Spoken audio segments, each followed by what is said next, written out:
അസ്സലാമു അലൈക്കും വറഹ്മത്തുള്ളാഹി വബറകാതുഹു. പ്രിയപ്പെട്ട രക്ഷിതാക്കളെ, വിദ്യാർത്ഥികളെ, സമസ്ത കേരള ഇസ്ലാം വിദ്യാഭ്യാസ ബോർഡ് 2023-24 വർഷത്തിൽ അർദ്ധവാർഷിക പരീക്ഷയ്ക്ക് വേണ്ടി തയ്യാറാക്കിയ 5ാം ക്ലാസ്സിൻ്റെ തജ്വീദിൻ്റെ ക്വസ്റ്റ്യൻ പേപ്പറാണ് വായിക്കുന്നത്.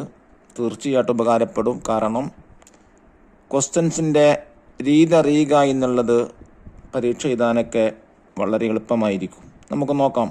50 മാർക്കിനാണ് കൊടുത്തിട്ടുള്ളത്. ആദ്യമായി ശരിയുത്തരം ശരിയെടുക്കുക, തെറ്റിന് തെറ്റും കൊടുക്കുക. ഒന്നാമത്തത്, സുജൂദ് തിലാവ ഇബ്ലീസിനെ അത്യധികം വേദനിപ്പിക്കും. എന്നാണത് ശരിയാണ്. രണ്ടാമത്തത്, സ്വാദ് സൂറത്തിലെ 23-ാം ആയത്തിലുള്ളത് തിലാവത്തിൻ്റെ സുജൂദാണ്. ഇത് തെറ്റാണ്. മൂന്നാമത്തത്, വഖഫ് ചെയ്യുമ്പോൾ വഖഫ് ചെയ്യപ്പെടുന്ന അക്ഷരത്തിന് മദ് ചെയ്യണം. അതും തെറ്റാണ്. 4, എല്ലാ ഹാകളും പദത്തിൻ്റെ തുടക്കത്തിലാണ് വരിക. അതും എന്താണ്? തെറ്റാണ്. 5ാമത്തത്, ഇസ്തിഅലാ എന്ന് പറഞ്ഞാൽ എന്താ? ഉച്ചരിക്കുമ്പോൾ ശബ്ദഗതി അണ്ണാക്കിലേക്ക് ഉയരൽ. അതെന്താണ്? ശരിയാണ്. ഇനി രണ്ടാമത്തെ യോജിപ്പിക്കാം. 1, ശ്വാസം വിടാതെ അല്പം അടങ്ങി ഓതൽ തുടരുന്നത് സക്ത എന്നാണ് പറയുക. 2, വഖഫ് ചെയ്യലാണ് നല്ലത്. ഏതാണ്? വഖഫ് മുത്ലഖ്. 3ാമത്തത്, വഖഫ് ചെയ്യലും ചെയ്യാതിരിക്കലും സമം. അതിൻ്റെ പേരെന്താണ്? വഖഫ് ജായിസ് എന്നാണ്. 4ാമത്തത്, നിർത്താമെന്ന അഭിപ്രായമുണ്ട്. അതാണ് ഖീല അലൈഹിൽ വഖഫ്. 5, അൽ മാഹിറു ഫിൽ ഖുർആനി മഅ സഫറ. ഏതാണ്? അൽ കിറാമിൽ ബററ. 6ാമത്തത്, ഖൈറുക്കും മൻ തഅല്ലമൽ ഖുർആന വഅല്ലമഹു. ഇങ്ങനെയാണ് എന്ത് ചെയ്യേണ്ടത്? യോജിപ്പിക്കേണ്ടത്. 3ാമത്തത്, താഴെ കൊടുത്ത ചിഹ്നങ്ങളുടെ ഉദ്ദേശം വ്യക്തമാക്കാം. നാം ഖുർആനിൽ സാധാരണമായി കാണുന്ന ചിഹ്നങ്ങൾ, അതിൻ്റെ ഉദ്ദേശമാണ് എഴുതേണ്ടത്. 1, സായ്. എന്താണ്? വഖഫ് മുജവ്വസ് എന്നാണ് പറയാം. അതായത് ചേർത്തി ഓതലാണ് നല്ലത്. 2ാമത്തെ, മീം. വഖഫ് ലാസിം അഥവാ വഖഫ് നിർബന്ധം, അതല്ലെങ്കിൽ മുഅക്കദായ സുന്നത്ത്. 2 രീതിയിലർത്ഥം പറയാം. 3ാമത്തെ, ഖീല. അൽ വഖഫ് ഔല അഥവാ വഖഫ് ചെയ്യലാണ് ഏറ്റവും നല്ലത്. ഇനി 4ാമത് ഉദാഹരണം എഴുതാം. 1, ഹംസത്തുൽ വസ്ൽ. ഒരു ഉദാഹരണം എഴുതാം. എന്താണ്? ഈസ ഇബ്നു മറിയം.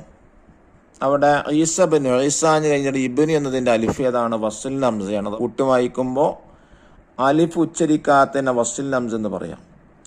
2ാമത്തെ, ഹംസത്തുൽ ഖത്ത. അതിൻ്റെ ഉദാഹരണം ഇസ്മുഹു അഹ്മദ്. കേട്ടോ, ഇസ്മുഹു അഹ്മദ്. ഇവിടെ അഹ്മദ് കൂട്ടി വായിക്കുമ്പോൾ എന്ത് ചെയ്യുന്നുണ്ട്? അൽഫ് വായിക്കുന്നുണ്ട്.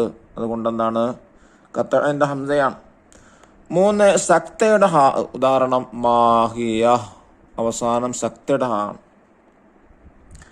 4ാമത്തത്, ഹാ ഉൽ ലമീറിന്റെ മുമ്പ് സുക്കൂൻ എന്നതിന് ഉദാഹരണം അൻഹു തലല്ലാഹ്. ഹാ ഉൽ ലമീർ അൻഹു. ഹു എന്ന ലമീറിന് മുമ്പ് എന്ത് വന്നു? സുക്കൂൻ വന്നു. ഇനി 5ാമത് ഉത്തരം എഴുതാം. 1ാമത്തത്, വഖഫ് എന്ന് പറയുന്നു ഏതിന്? ഉത്തരം,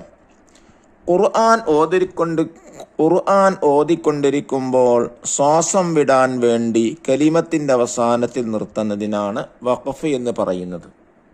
ചോദ്യം 2, വറത്തലിൽ ഖുർആന തർത്തീല എന്ന ആയത്തിന് അലി റളിയല്ലാഹു നൽകിയ അർത്ഥം എന്താണ്?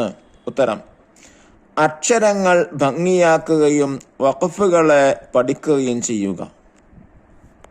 3ാമത്തെ ചോദ്യം, തിലാവത്തിന്റെ സുജൂദ് ചെയ്യൽ മഹത്തായ സുന്നത്താണ്. ആർക്ക്? പരിശുദ്ധ ഖുർആനിലെ സജദയുടെ ആയത്തുകൾ ഓതുന്നവർക്കും കേൾക്കുന്നവർക്കും. ചോദ്യം 4, തിലാവത്തിന്റെ സുജൂദ് ചെയ്യുന്നില്ലെങ്കിൽ 4 തവണ ചൊല്ലണം എന്ത്? സുബ്ഹാനല്ലാഹ്, വൽഹംദുലില്ലാഹി വലാ ഇലാഹ ഇല്ലല്ലാഹു വല്ലാഹു അക്ബർ. ചോദ്യം 5. സിഫത്തുകൾ എന്ന് പറയുന്നത് ഏതിന്?